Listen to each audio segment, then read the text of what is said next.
তোমাদের আপনারা সবাই জানেন যে বর্তমানে কিন্তু যুবসাথী প্রকল্পের টাকা কিন্তু ছাড়া শুরু হয়ে গেছে এবং বহু মানুষের ইতিমধ্যে যুবসাথী প্রকল্পের টাকা ঢুকেও গেছে। এবার আপনি যদি এখন মতো যুবসাথী প্রকল্পের টাকা না পান, সেক্ষেত্রে যদি এই ভিডিওটা আপনার জন্য। যদি আপনি যুবসাথী প্রকল্পের টাকা আপনি যদি পেতে যান, সেক্ষেত্রে এই 3টি কাজ কিন্তু আপনি যদি কমপ্লিট করে রাখেন, সেক্ষেত্রে খুব শীঘ্রই আপনার অ্যাকাউন্টে কিন্তু টাকা ঢুকে যেতে পারে। এবার এই 3টি কাজ কি কি সেটা এই ভিডিওতে আপনার দেখে দেবো, এবং যাদের কিন্তু যে SMS এসেছে, পেমেন্টের SMS এসেছে কিন্তু এখন মতো টাকা অ্যাকাউন্টে আসেনি, তাদের কি করতে হবে, অথবা যাদের কিন্তু এখন মতো SMS টাকা কোনোটাই আসেনি, তাদের কি করলে তাদের বর্তমানে অ্যাকাউন্টে টাকা ঢুকবে, সমস্ত কিছু এই ভিডিওতে আপনাদের স্টেপ বাই স্টেপ দেখে দেবো।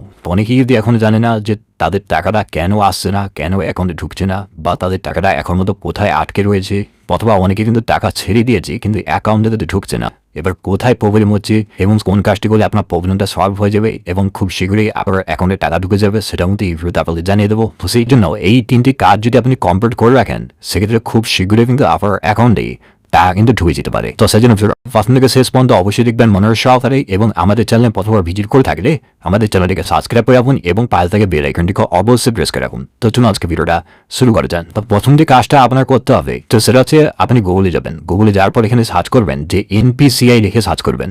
করে দেওয়ার সঙ্গে সঙ্গে প্রথম ওয়েবসাইট দেখতে পাচ্ছেন npci.org.in, এই অফিসিয়াল ওয়েবসাইটে আপনি ভিজিট করবেন। ঠিক আছে, এই অফিসিয়াল ওয়েবসাইট চলে আসার পর এরপর আপনি কি করবেন, কাস্টমার অপশন ক্লিক করবেন। এই অপশন ক্লিক করে এখানে একটা অপশন দেখতে পাবেন যে ভারত আধার সিডিং এনেবলার বেস লেখা রয়েছে, এই অপশনে ক্লিক করবেন। এই অপশনে ক্লিক করে দেওয়ার সঙ্গে সঙ্গে নেক্সট পেজ আপনার সামনে ওপেন হয়ে যাবে। এইভাবে ওপেন হয়ে যাওয়ার পর এরপর আপনি কি করবেন, এরপর একটা অপশন দেখতে পাবেন যে আধার ম্যাপস ডিটেল বলে একটা অপশন কিন্তু দেওয়া রয়েছে, এই অপশানে আপনি ক্লিক করবেন। এই অপশানে ক্লিক করে দেওয়ার সঙ্গে সঙ্গে তারপরে যদি নেক্সট পেজ আপনার সামনে ওপেন হয়ে যাবে। নেক্সট পেজ আপনার সামনে ওপেন হয়ে যাওয়ার পর এরপর আপনি কী করবেন, তারপর কিন্তু আপনার আধার কার্ডের নাম্বারটা কিন্তু আপনাকে সঠিকভাবে কিন্তু বসিয়ে দিতে হবে।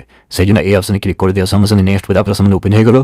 এখানে আপনি আধার কার্ডের নাম্বারটা বসাবেন, নম্বরটা বসিয়ে তারপরে ক্যাপচারটা বসাবেন, ক্যাপচার বসিয়ে চেক স্টেটাস অপশানে ক্লিক করবেন। ঠিক আছে, চেক স্টেটাস অপশানে ক্লিক করে দেওয়ার সঙ্গে সঙ্গে তারপরে আপনার আধার কার্ডের সঙ্গে যেই মোবাইল নাম্বার লিঙ্ক রয়েছে সেই ওটিপি যাবে, সেই ওটিপিটা বসে আপনি সাবমিট বাটনে ক্লিক করে দেওয়ার সঙ্গে সঙ্গে বর্তমানে কিন্তু এখানে আধার ম্যাপ স্টেটাস কিন্তু শুরু হয়ে যাবে, এবং ডিবিটি এখানে লিঙ্ক রয়েছে কিনা অথবা কোন ব্যাংকটার লিঙ্ক রয়েছে এগুলো শুরু হয়ে যাবে।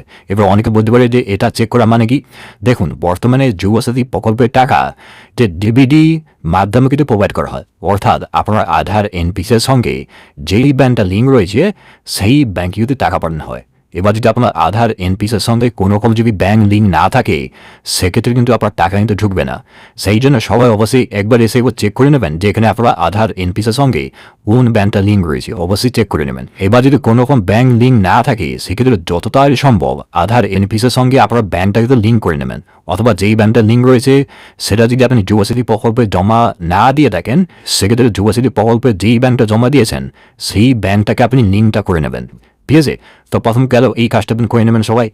আচ্ছা, এবার সেকেন্ড কাজটি কী করতে হবে, দেখুন সবার প্রথম এই কাজটি চেক করে নেওয়ার পর আপনার কী ব্যাংক লিঙ্ক রয়েছে, অথবা যে লিঙ্ক না থাকে আবার লিঙ্কটা করে নেওয়ার পর প্রথম কাজটি কমপ্লিট হয়ে যাবে।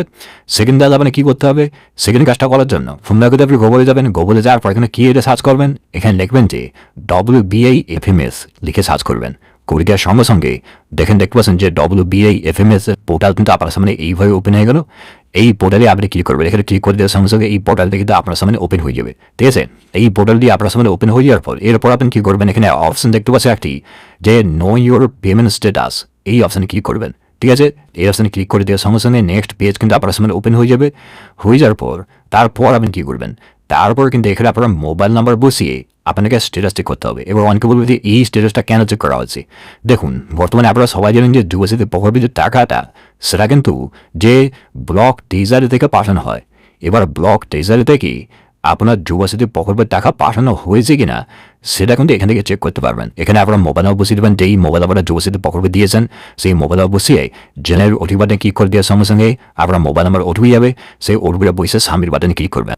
সাবমিট বাটনে ক্লিক করে দেওয়ার সঙ্গে সঙ্গে এখানে যদি নো রেকর্ড ফাউন্ড দেখায়, সেক্ষেত্রে আপনি বুঝতে পারবেন যে এখন মতো আপনাকে আপনার টাকা কিন্তু ছাড়া হয়নি। ঠিক আছে, তো সেটা দিয়ে একটু ওয়েট করবেন, কিছুদিনের মধ্যে টাকা ছাড়া হবে। এবার এখানে যদি আপনার ব্যাঙ্ক ডিটেলসটা শো হয়ে যায়, এখানে আপনার ব্যাংকের যে নাম্বার দেওয়া রয়েছে এবং আইএফএসসি কোড দেওয়া রয়েছে, মোবাইল নাম্বার দেওয়া রয়েছে, সেক্ষেত্রে আপনি বুঝতে পারবেন যে আপনার টাকাটা কিন্তু রিলিজ করে দেওয়া হয়েছে। যে ব্লক ট্রেজারি থেকে, ঠিক আছে। এবার তার স্ট্যাটাস আপনি কীভাবে চেক করতে পারবেন যে আপনার এই মাসে টাকা ঢুকবে কিনা, সেই তার স্ট্যাটাস চেক করার জন্য আপনি কিন্তু অ্যাকশন বা একটা বাটন রয়েছে, এই অপশান ক্লিক করবেন। এই অপশান ক্লিক করে এখান থেকে 2026 সিলেক্ট করবেন এবং মাসের জায়গায় আপনি কি সিলেক্ট করবেন, মার্চ মাস সিলেক্ট করবেন। করে দেওয়ার পর এখানে সার্চ বাটনে ক্লিক করে দেওয়ার সঙ্গে সঙ্গে এখানে পেমেন্ট স্ট্যাটাস কিন্তু শো হয়ে যাবে। এখান থেকে আপনি দেখতে পাবেন যে আপনার পেমেন্ট স্ট্যাটাস কিন্তু শো হয়ে গেছে, ঠিক আছে। তারপরে 1 দিনের মধ্যে কিন্তু আপনার অ্যাকাউন্টে টাকা কিন্তু ঢুকতে চলেছে, ঠিক আছে। তো এটা হলো সেকেন্ড কাজ। এবার এই দুটি কাজ কমপ্লিট করার পরও তাও যদি আপনার অ্যাকাউন্টে টাকা ঢুকছে না, সেক্ষেত্রে আপনি কী করবেন, সেক্ষেত্রে যুবসাথী যে অফিসিয়াল ওয়েবসাইট, এখানে চলে আসবেন। এখানে চলে আসার পর এখানে হেল্পলাইন নাম্বার দেওয়া রয়েছে, দেখতে পাচ্ছেন এখানে হেল্পলাইন নাম্বার দেওয়া রয়েছে। এই নাম্বারে কিন্তু কল করে আপনি বিস্তারিত জানতে পারেন যে এই টাকা সবার মনে কবে আসবে, বা আপনার কি সমস্যা হয়েছে, আপনার অ্যাকাউন্টে টাকা আসছে না। অনেকের কিন্তু SMS চলে এসেছে, কিন্তু অনেকের মোবাইলে যে অ্যাকাউন্টে টাকা আসেনি। সেক্ষেত্রে সমস্ত প্রবলেম কিন্তু বলবেন, তার কিন্তু আপনার প্রবলেমটা শুনে সলভ করার চেষ্টা করবে প্রবলেমটা, ঠিক আছে। সেই জন্য যাদের কিন্তু বর্তমানে যুবসাথী প্রকল্পের টাকা পাননি এখন পর্যন্ত, তাদের বর্তমানে এই 3টি কাজ কমপ্লিট করবেন, ঠিক আছে।